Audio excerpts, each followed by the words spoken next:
Bismillahirrahmanirrahim. Assalamualaikum warahmatullahi wabarakatuh. Waalaikumsalam warahmatullahi Halo wabarakatuh. sahabat Umpat, selamat bertemu dan berjumpa kembali di MCT SD Muhammadiyah 4 Denpasar bersama saya Khairul Razikin dalam acara Obsesi, obrolan seru, santai dan islami. Masya Allah. Sahabat Umpat, kali ini kita akan ngobrol seputar peran serta Dewan Perwakilan Daerah atau DPD dalam dunia pendidikan. Narasumber kita yang sekarang ini sangat luar biasa. Beliau adalah Bapak Haji Bambang Santoso, SPDI MA. Assalamualaikum, gimana kabarnya Pak Bambang? Waalaikumsalam warahmatullahi wabarakatuh. Alhamdulillah ala kulli hal. Alhamdulillah. Ya, apalagi masa-masa pandemi ini begini. Jadi kesehatan itu menjadi barang yang paling mahal dan berharga. Dan saya dengar di sekolah sudah mulai tatap muka walaupun terbatas ya. Iya. Ya. Halo sahabat Empat. Ya. Bapak Haji Bambang Santoso ini sangat luar biasa. Dalam kesibukannya yang sangat padat, beliau masih meluangkan waktunya datang ke SD Muhammadiyah 4. Dan yang paling luar biasa, beliau adalah orang Muslim yang pertama kali terpilih menjadi anggota Dewan Perwakilan Daerah Republik Indonesia dari Provinsi Bali. Wow, sangat keren. Kayaknya sahabat umat sudah tidak sabar lagi ya. Mari kita mulai ngobrol sama Pak Bambang. Iya. Menurut Pak Bambang, bagaimana Pak kondisi dunia pendidikan khususnya di masa pandemi ini, Pak? Ya. Memang kalau berbicara masalah dunia pendidikan di masa pandemi ini, terutama anak-anak yang belajar di tingkat SLTP ke bawah, itu dengan adanya daring ini, karena ini tidak kedaruratan, pertama penyesuaian itu mendadak sehingga terkesannya kita belum siap, baik infrastrukturnya terutama, kemudian mentalitas anak ataupun tenaga pendidik, sehingga dirasakan di masa pandemi ini pendidikan itu secara umum mengalami downgrade, kualitas pendidikan turun. Apalagi memang bayangin anak-anak yang di masa-masa TK prasekolah itu, kemudian sekolah dasarnya sampai sekolah lanjutan tingkat pertamanya. Kemudian di situ sesungguhnya perlu kehadiran guru, tenaga pendidik yang bukan hanya tenaga pengajar, dan itu harus mengawasi all out perilakunya, tingkah lakunya, cara berpikirnya, sampai sikapnya di situ. Kemudian ternyata itu diserahkan kepada orang tua masing-masing, di mana orang tua mempunyai latar belakang berbeda-beda, punya pengalaman berbeda-beda, bahkan tingkat sosialnya pun berbeda-beda. Dan tentu ini menjadi sesuatu yang mempunyai nilai tersendiri, sehingga wajar kalau di masa pandemi ini pendidikan kita sedikit mengalami masa-masa downgrade. Ini kira-kira Pak ya. Iya. Peran serta anggota Dewan Perwakilan Daerah dalam dunia pendidikan khususnya di masa pandemi ini apa saja? Tentu kami sebagai wakil daerah dari daerah pemilihan Provinsi Bali di Senayan, kita berjuang sungguh-sungguh bagaimana persoalan-persoalan yang muncul di masa pandemi seperti ini. Pertama, tentu bagaimana dalam masa kedaruratan ini anak-anak tetap memperoleh perhatian yang penuh, tetap mendapatkan pendidikan yang utuh dari para penyelenggara pendidikan. Tentu ini dikoordinasikan dengan departemen yang dimiliki oleh pemerintah, yaitu Departemen Kementerian Pendidikan dan Kebudayaan. Dan kemudian diteruskan sampai di tingkat kabupaten, sampai di kecamatan, kemudian sampai pada unit sekolah masing-masing. Dan peran pemerintah tentu, misalnya karena sifatnya daring, ada mulai dari subsidi pulsa, kemudian perhatian, sampai kepada, karena masa-masa pandemi terutama di sekolah-sekolah swasta, itu operasionalnya kan berat sekali. Karena banyak wali murid, orang tua murid itu yang banyak berpersoalan, terutama di masalah income, pekerjaan, karena memang masa-masa sulit, dan pemerintah hadir di sini walaupun tentu sesuai dengan kemampuannya. Kemudian bagaimana sih peran DPD? Tentu ini menjadi pembahasan khusus, bahkan berulang-ulang sampai hari ini kita masih membahas, terutama membuat pansus bagaimana kita mengangkat guru-guru, mensejahterakan guru. Kalau perlu tenaga K2 itu diperbanyak. K2 memang bukan ASN, tetapi paling tidak kesejahteraannya sudah sampai di atas di 90% ya, di bawah ASN kalau dihitung. Ini yang terus kita regulasinya kita dorong, karena kita Dewan Perwakilan Daerah ini kan juga anggota MPR. Yang kedua, kita ini regulasinya adalah pengawasan, bukan e-budgeting, bukan pengawasan. Kemudian regulasinya juga kita buat regulasi dalam bentuk bersama-sama membahas dengan DPR sampai mendorong supaya itu menjadi sebuah keputusan, bukan hanya rekomendasi. Alhamdulillah. Teman-teman sahabat buat Pak Bambang ini adalah mantan guru Muhammadiyah. Iya, betul. Cuman saya itu agak lupa, kira-kira tahun 80-an apa 90-an ya. Yes. Yang saya ingat ketika saya masuk di Muhammadiyah itu Pak Bambang sudah ada. Betul. Kira-kira persisnya tahun berapa itu Pak ngajar di Muhammadiyah? Saya ngajar kalau tidak salah mulai bulan tahun ajaran baru, bulan Juli, Agustus, September itu di tahun 1990. Jadi cukup lama itu. Sampai 2000. Tahun 2000 lah. 2000 antara itu 2010 mungkin ya. Ini sahabat buat ya, Pak Bambang ini menurut saya itu sangat terkesan ya. Di Bali ketika waktu itu ya nyepi Pak ya. Iya betul. Ya? Iya. Ada seorang pemuda yang mungkin salah paham, kemudian kalau tidak salah itu beranu dengan pecalang Pak ya. Iya betul. Kemudian Pak Bambang ini beliau kontribusinya sangat luar biasa meredakan ketegangan itu. Gimana ceritanya itu persisnya Pak? Malam nyepi itu saya ngikuti di medsos itu Pak. Oh iya. Kalau namanya kehidupan berbangsa dan bernegara, apalagi di negara kesatuan Republik Indonesia yang memang kita mengakui bahwa salah satu pilar kita adalah kebinekaan. Ini kan mesti ada saja persoalan-persoalan yang muncul kalau itu tidak dikomunikasikan dengan secara baik. Nah, tugas bagi setiap anak bangsa lah bahwa NKRI ini kuat, NKRI ini berdiri kokoh itu sesungguhnya karena kita salah satu pilarnya adalah kebinekaan, dan kebinekaan ini modal dasar utamanya adalah komunikasi, toleransi. Dan ada hal-hal tertentu yang memang kadang-kadang tidak sampai, sehingga di bawah itu, terutama di akar rumput, itu mudah terjadi perbedaan persepsi, bahkan tidak paham, sehingga terjadi clash di masyarakat. Dan tentu kita sebagai anak bangsa punya kewajiban yang sama, bagaimana supaya sesama anak bangsa ini memahami masing-masing agama, masing-masing kepercayaan, sehingga bisa hidup secara harmoni. Ya. Sahabat Bubat, Ya. Pak Bambang ini memang sangat luar biasa ya. Beliau ini sebelum terpilih menjadi anggota Dewan Perwakilan Daerah dari Provinsi Bali, beliau ini yang saya lihat di informasi di berita yang sangat valid, sudah akrab sama mantan wakil presiden kita Yusuf Kala. Gimana ceritanya itu Pak? Ya. Kok bisa dekat sekali itu Pak? Sebenarnya ini saya tidak tahu, tapi itu semua Allah yang pertemukan.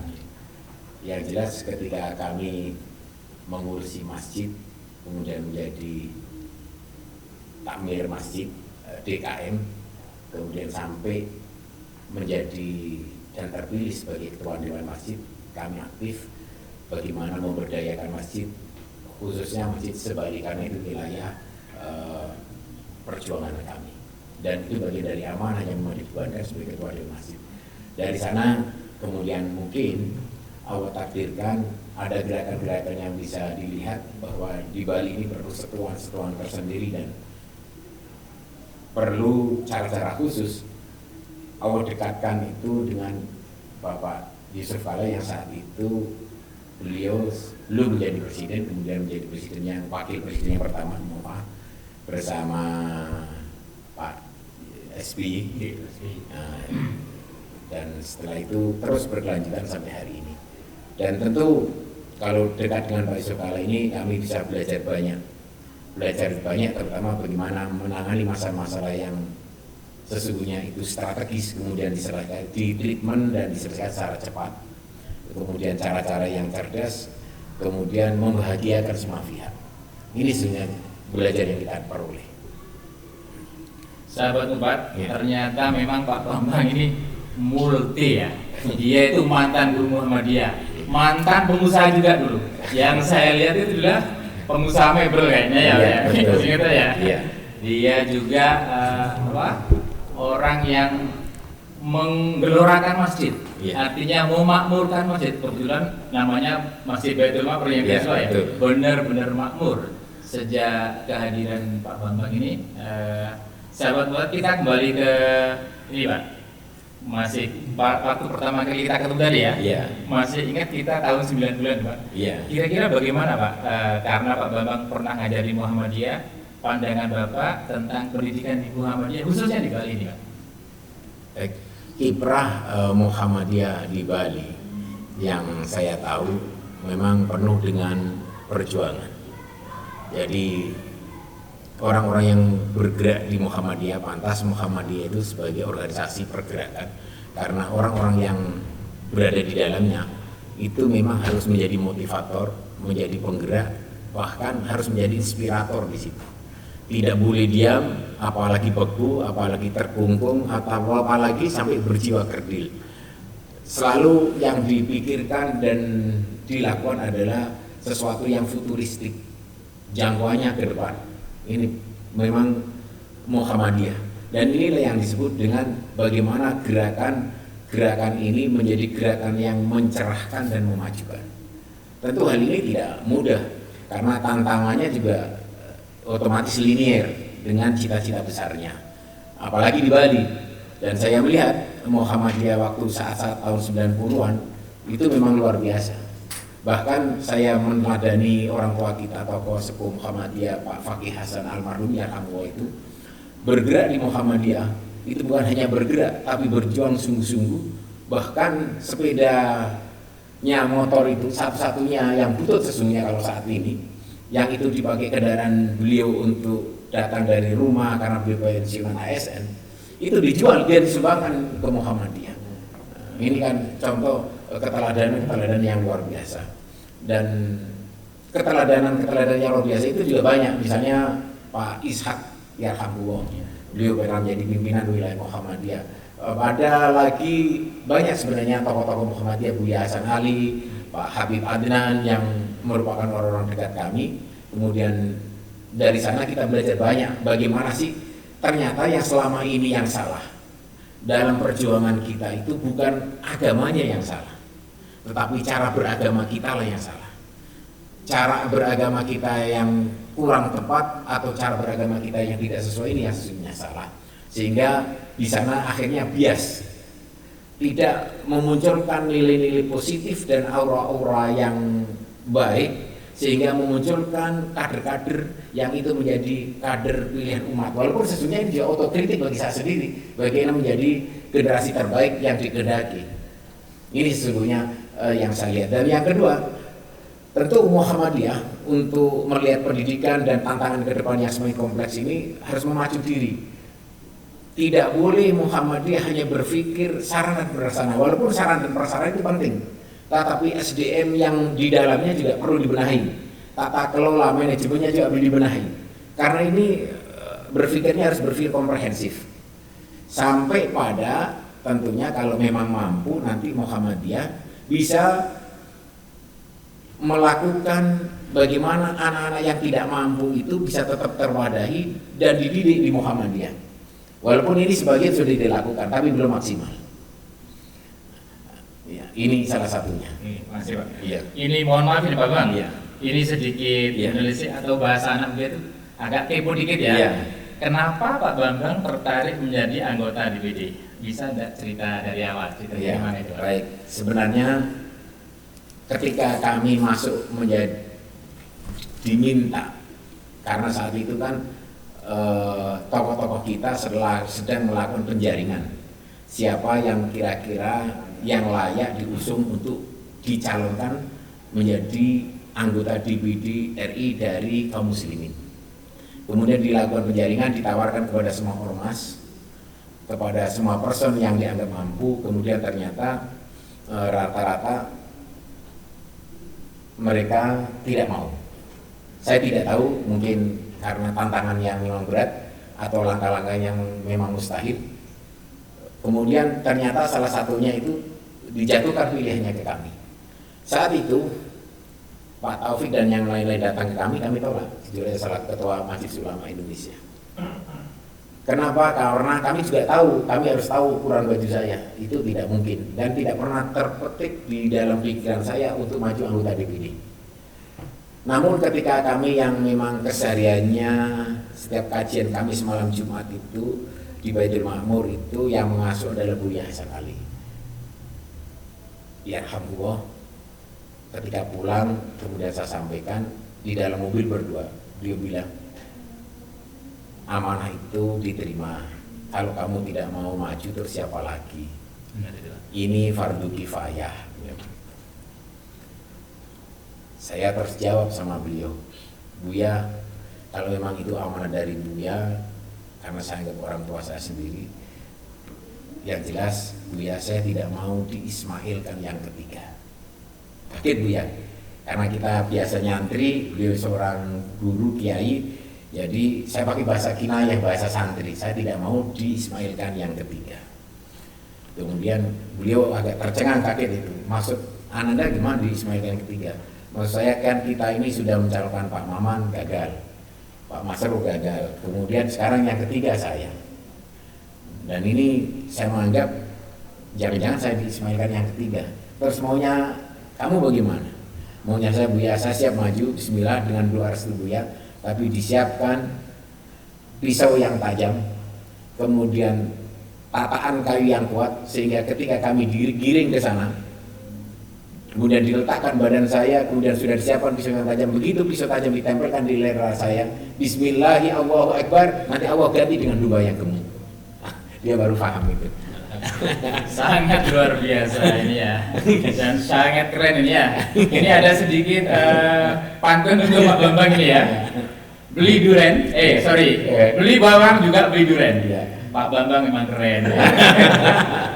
Ini Pak Bambang ya. Mungkin ada bocoran ini ya, yang bisa disampaikan ke sahabat Umpat. Sebagai anggota DPD, ada enggak program yang terkait dengan dunia pendidikan, khususnya nih Pak, misalnya tentang bantuan dan lain-lain? Oh iya, baik, terima kasih. Sesungguhnya kami ini kan mendapat tugas di Komite 4. Karena di anggota DPD itu ada 4, sehingga dibagi tugas. Ada yang Komite 1, Komite 2, Komite 3, Komite 4. Komite bidang pendidikan itu sebenarnya di Komite 3. Kami di Komite 4 itu banyak berhubungan dengan anggaran. Jadi dengan investasi, bagaimana uang masuk, juga bagaimana uang itu dibelanjakan. Itu di Komite 4 itu. Sehingga kemitraan kami yang banyak itu dengan Menteri Koperasi, Menteri Investasi, Menteri Koperasi UMKM, kemudian Menteri Keuangan, dengan BI, dengan OJK, termasuk mengamankan penggunaan uang itu. Sehingga ketika kami berjuang tentang masalah pendidikan ini, tentu kami salurkan, kami juga punya keran untuk menyalurkan itu, tetapi walaupun bukan tupoksi pokok kami, tapi itu bisa melalui BAP, Badan Akuntabilitas Publik, karena ada alat kelengkapan di sana. Alat kelengkapannya namanya Badan Akuntabilitas Publik, itu bagaimana melihat kebijakan-kebijakan legislatif, eksekutif, kebijakan-kebijakan eksekutif yang kemudian di tingkat bawah ternyata itu ada persoalan tersendiri dan muncul berbagai permasalahan, termasuk di dalamnya adalah pendidikan. Misalnya di Bali yang kita perjuangkan, guru-guru agama, baik agama Islam, Hindu, Buddha, Kristen, itu banyak yang pensiun. Kemudian ternyata pemerintah tidak mengangkat.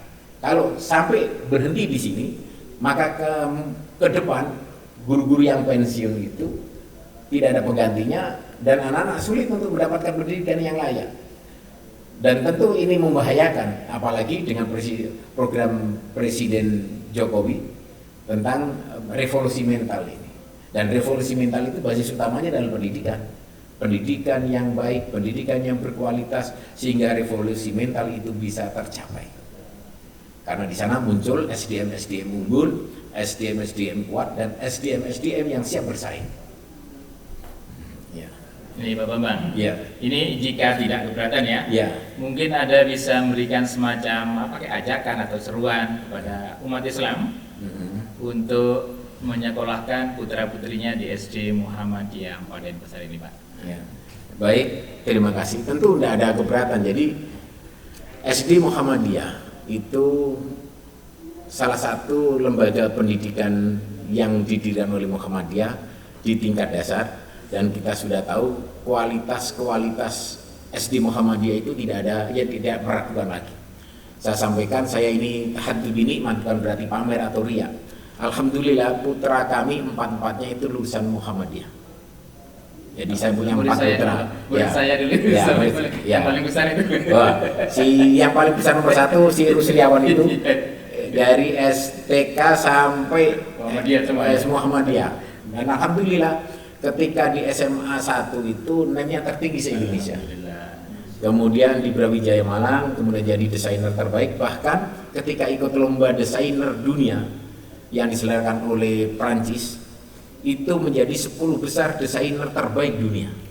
Jadi kalau ada desainer terbaik dunia 10 besar dari dunia, itu Asia Tenggara itu adalah putra kami, dan itu alumni Muhammadiyah. Itu yang nomor pertama. Dan sekarang dia sudah punya perusahaan desainer dunia dengan segala kelebihannya tentunya. Kemudian yang kedua juga alumni Muhammadiyah. Jadi tidak usah tak ragu-ragu para wali santri itu menyekolahkan anaknya di Muhammadiyah.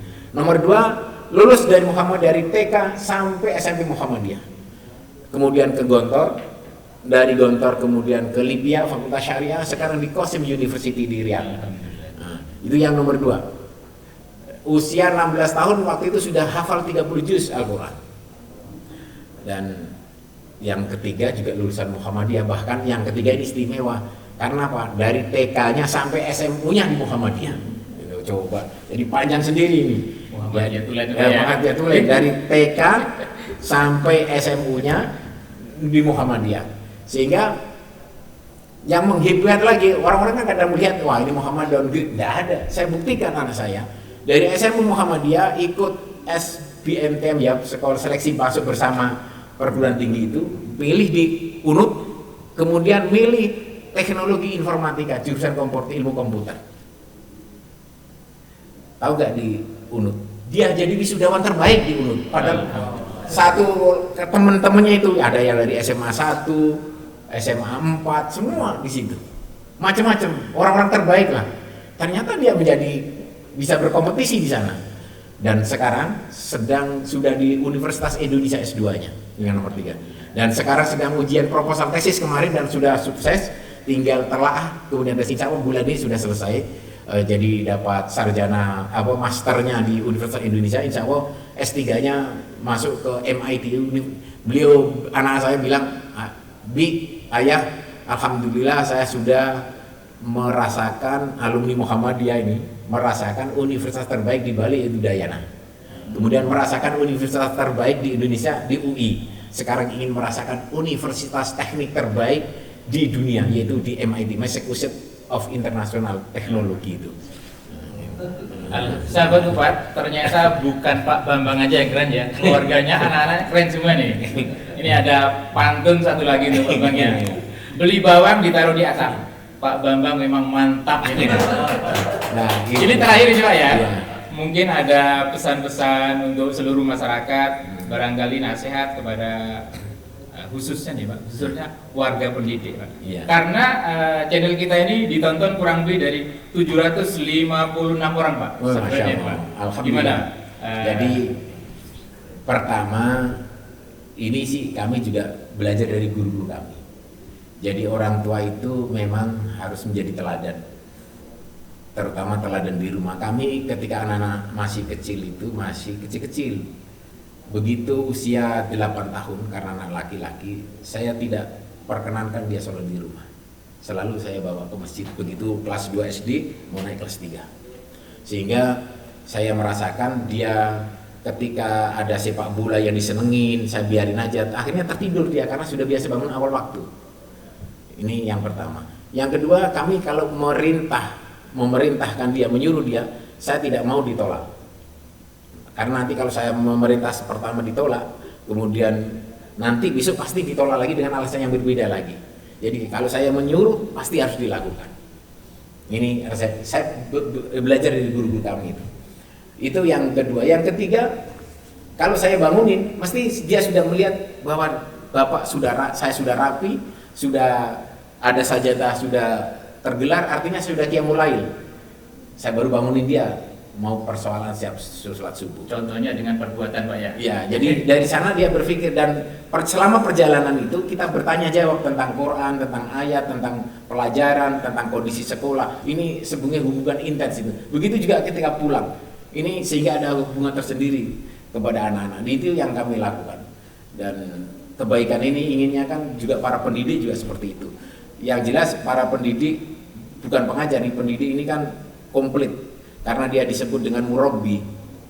Murabbi ini wakil penerus risalah kenabian sesungguhnya. Bagaimana mengarahkan manusia menjadi manusia yang utama di muka bumi ini. Bukan hanya sisi intelektualitasnya, tetapi akhlaknya juga menjadi persoalan tersendiri yang harus dibenahi. Sehingga dia akan lulus dua-duanya. Secara intelektualitas bagus, kemudian akhlak juga bagus, kemudian di tingkat keterampilan, skill juga memadai. Sehingga jadilah dia manusia yang dikatakan manusia ideal lah, kalau tidak boleh sempurna. Dan mudah-mudahan Muhammadiyah menjadi salah satu wadah, terutama lembaga-lembaga pendidikannya, menjadi salah satu wadah candra di muka, sehingga dari sana muncul dan lahir generasi terbaik, baik secara intelektualitasnya bagus, akhlaknya juga bagus, kemudian skillnya juga bagus, sehingga dia akan survive dan menjadi tokoh-tokoh penggerak di masyarakat dan lingkungannya.